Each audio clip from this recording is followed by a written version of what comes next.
அஸ்ஸலாமு அலைக்கும் வரஹ்மத்துல்லாஹி வபரகாத்துஹு. தினமும் ஒரு ஹதீஸ்.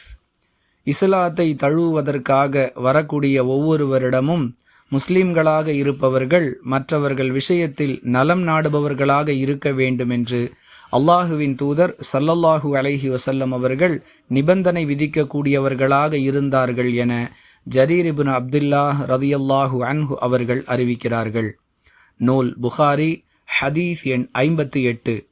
அன்பிற்குரிய அல்லாஹுவின் நல்லடியார்களே, ஒரு முஸ்லீமிடம் இருக்க வேண்டிய நற்பண்புகளை பற்றி திருக்குர்ஆனிலும் ஹதீஸிலும் ஏராளமான விஷயங்கள் பட்டியலிடப்பட்டிருக்கின்றன.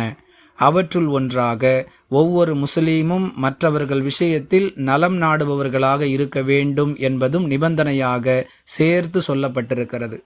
எனவே முஸ்லீமாக இருக்கக்கூடியவர்கள் மற்றவர்கள் விஷயத்தில் நலம் நாட வேண்டும், அது நம்மீது பொறுப்பு என்பதை நினைவில் வைத்துக்கொண்டே இருக்க வேண்டும். நம்மால் இயன்ற அளவிற்கு மற்றவர்களுக்கு நல்லதையே செய்ய வேண்டும், குறைந்தபட்சம் தீமை செய்யாமலாவது இருக்க வேண்டும். இது இந்த ஹதீஸ் நமக்கு சொல்லக்கூடிய பாடம். வாஹிரு தஅவானா அனில் ஹம்துலில்லாஹி ரப்பில் ஆலமீன். அஸ்ஸலாமு அலைக்கும் வரஹ்மத்துல்லாஹி வபரகாத்துஹு.